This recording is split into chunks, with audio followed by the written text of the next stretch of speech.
If you've ever been in WWE, or will ever be in WWE, hell, if you've ever been in a WWE locker room for any reason, or have placed your eyes on a WWE contract of any kind, then you've more than likely had at least a cup of coffee in TNA. At this point, the phenomenon has long been a running joke, but the funny thing is that there are actually more examples than you probably realise or remember, particularly during the eras where nobody was really paying much attention and it felt like Dixieland could close down at any moment. I'm Adam Pacitti from Cultaholic Wrestling, and these are 10 WWE stars you didn't know wrestled for TNA. Join us. Number 10, Jim Duggan. After leaving WCW in 2000, Jim Duggan did the Weekend Warrior indie thing for a while and soon showed up in very early day TNA. He debuted for the promotion on their March 12, 2003 pay-per-view as a surprise, taking on bang average Mike Sanders. Hacksaw got a great reaction, people just bloody love that bloke, and were into his shtick for the first couple of minutes. But 6 whole minutes was simply too long for them to be out there, and the match badly fell apart towards the end, with Duggan wearing overalls to hide his girth looking worse as the bout wore on. They put him over, and did so again the next week when he teamed with, of all people, Moondog Spot to defeat Sanders and Glenn Disco Inferno Gilberti.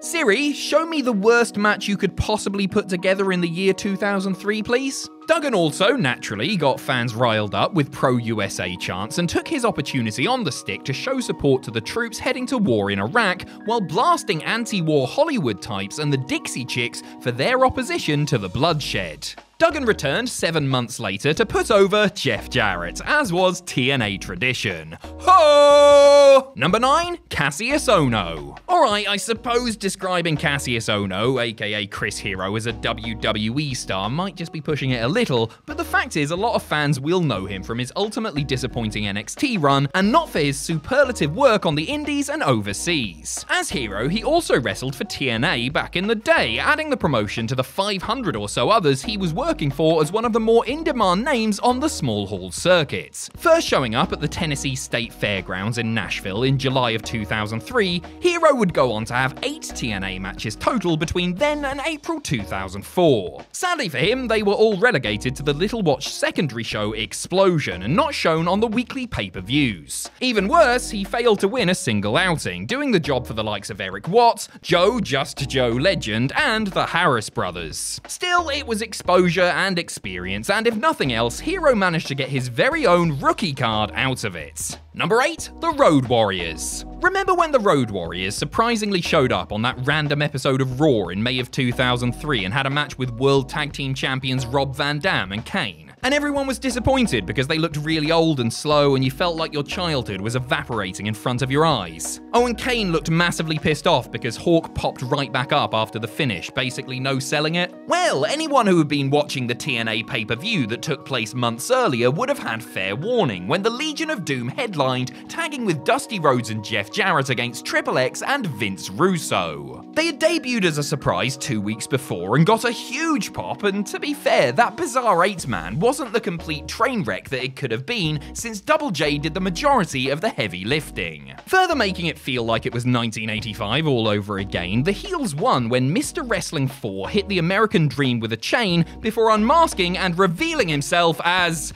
Nikita Koloff. A great moment for anyone watching over the age of 65, I'm sure. Number 7, Gene Snitsky. Given TNA's history of signing up anyone with WWE name value, it was hardly surprising that they would bring a character like Gene Snitsky into the fold. What was surprising was TNA booking him in 2014, considering he had been let go by WWE in 2008. Strike while the iron's been in the cupboard for 6 years, as the old saying goes. In any event, Gene showed up on an episode of Impact alongside Ricklon, formerly known as Ezekiel Jackson, attacking Tommy Dreamer and Team 3D and aligning with Dixie Carter in her crusade against the ECW Old Guard. Everyone's favourite foot fetishist, well, he's actually my second favourite, but Andrew's personal life is neither here nor there, stuck around for about 5 weeks before having his one and only TNA match. In it, he teamed with Ricklon, EC3 and Rhino to take on the extremists, Bubba, Devon, Tommy Dreamer and Al Snow in a hardcore war. After his team lost, Dixie fired Snitsky and Ricklon before she was put through a table. In reality, Snitsky actually didn't stick around because he felt like he was being underpaid. Number 6, Umaga. Despite earning a reputation for recklessness inside and outside of the ring during his rookie WWE year,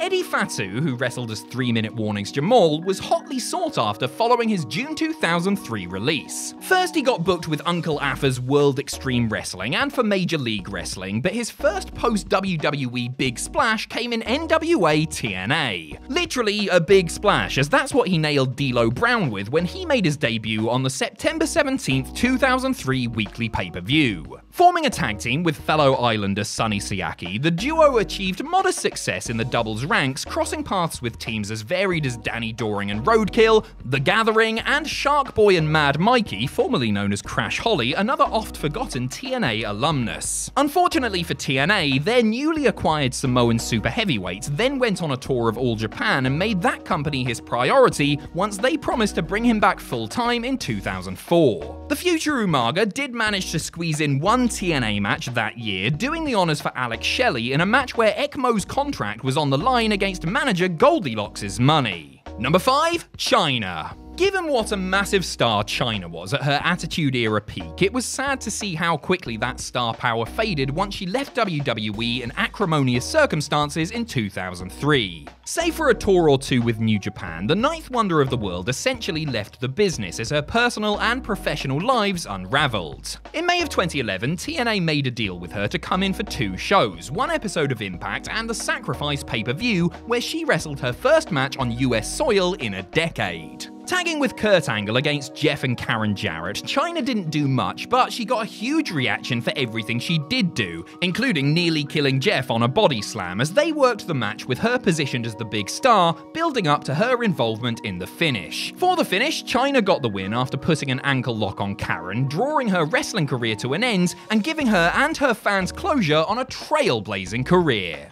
Number 4, Mike Awesome. Mike Awesome's ill-fated WWE run was anything but awesome, that is. The ECW and WCW standouts, who also had a hell of a career in Japan during the 90s, was branded with the dreaded "doesn't know how to work" tag and left to rot on weekend show Velocity before receiving his release on September 27th, 2002. A return to the land of the rising sun was foremost in Awesome's mind, but he also worked indies and turned up in TNA for a brief spell in the spring of 2003. All told, Mike worked 5 matches for the promotion as a disciple of the new church under the tutelage of Father James Mitchell. He crossed paths with Perry Saturn, Cliff Compton, aka WWE's Domino, and Mike Sanders in a tables match, as well as in a hardcore 6-man and the catastrophic Anarchy in the Asylum Battle Royal, which lasted an excruciating half an hour and ended with a friggin' Disco Inferno victory. Even though he was mostly limited to garbage brawling and didn't get much of a chance to show off all that he could do,